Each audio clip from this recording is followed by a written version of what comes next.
大家好，我是佳佳。在说故事之前先跟订阅我频道的朋友说声谢谢，非常感谢您的支持。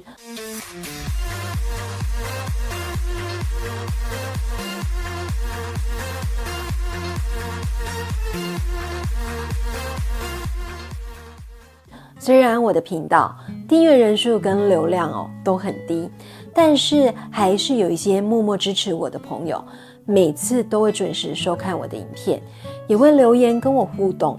因为有你们我才能这样一直坚持下去。而今天要分享的故事是我们频道里面一个忠实的朋友严翔所投稿分享的。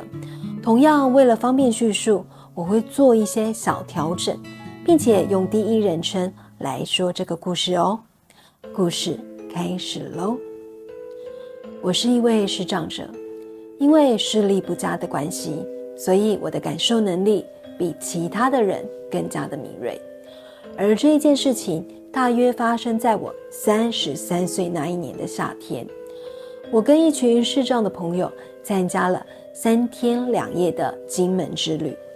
当时我背着行李从桃园一路搭车前往松山机场。到达之后见到了许多认识的朋友，我觉得非常的开心。大家快乐的聊天，互相嘘寒问暖，让我超级期待接下来的旅程。因为我们的目的地是金门，所以在搭机前就有工作人员带着我们到候机室等待。在等飞机的时候，其中就有一位朋友跟我们说，你们晚上住饭店的时候千万要小心因为人生地不熟，再加上我们又是视障朋友，所以有可能会发生一些事情。当下只是单纯觉得就是关心的小叮咛，所以我并没有想太多。后来我们搭上飞机之后，大约在早上11点的时候就抵达了金门机场。服务的工作人员将我们带到饭店，并且帮我们把行李安顿好之后，紧接着吃完午餐就是开始我们的行程。一路上我们玩得非常的快乐，所以不知不觉时间就到了傍晚。在我们吃完晚餐后，各自回到房间准备睡觉就寝。当时我们的房间是双人房，可是我总觉得这一间饭店似乎好像没有什么人气的样子，感觉上好像就只有我们这一团游客而已。但是因为一整天都玩得非常的开心，所以我也没有多想什么。也因为玩了一整天所以我打算洗完澡之后舒舒服服地躺在床上，准备进入梦乡，好迎接明天愉快的行程。当时跟我同房的室友，他则是到别的房间串门子打屁聊天。正当我舒舒服服地躺在床上时，这时候恐怖的事情来了。明明我躺在床上好好的没有动，可是总觉得床好像在晃动。这种晃动的感觉就像是有人在你的床上走动的样子。正当我觉得纳闷的时候，忽然之间就有一阵很冷很冷的风靠近我，感觉就像是有一双冰冷的手从我的脚底内侧慢慢地摸向了我的肚子。当时的我吓坏了，很想起床跑开，但是我发觉我的身体竟然无法动弹，而且感觉四周的温度非常的寒冷。我下意识想要拿棉被来盖，可是竟然发现我的手也无法动弹。而且最可怕的是，我发现我头顶好像有一只手正在拉扯我的头发。因为我平常都是留长头发，当下遇到这种事我真的是懵了，因为走也走不了，叫也叫不出来。而这种感觉持续了10几秒之后，我发现我的手可以动了，同时还听到房间里面隐隐约约有小小的脚步声。不知道是不是过度紧张还是幻觉，我竟然就这样不知不觉地睡着了。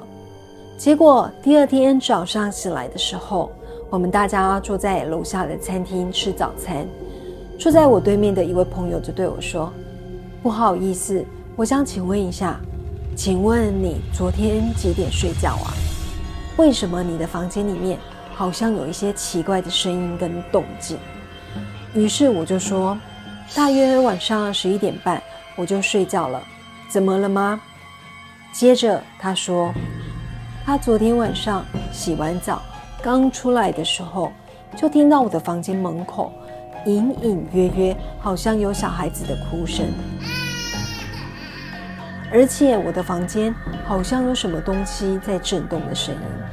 当时我一边听他讲，一边回想着昨天的情况，正好跟我发生鬼压床的时间差不多。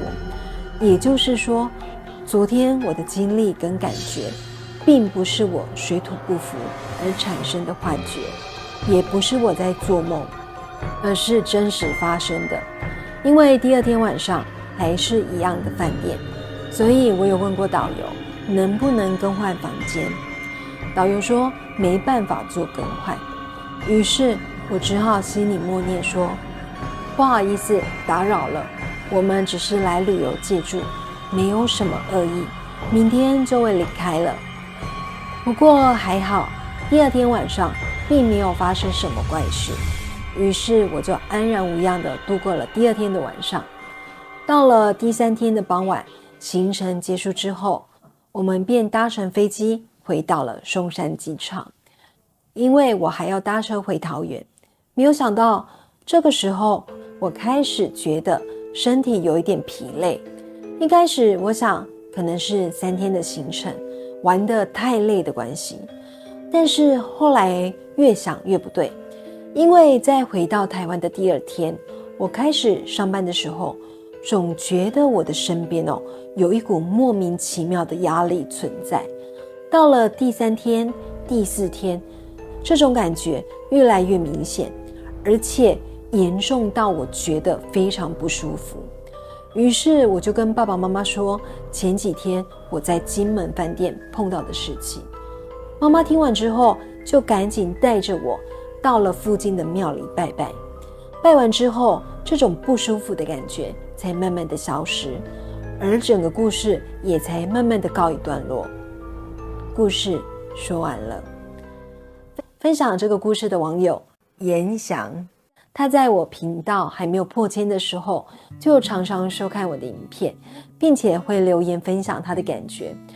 因为之前我在工作的时候有接洽过一对新人，他们也是视障朋友。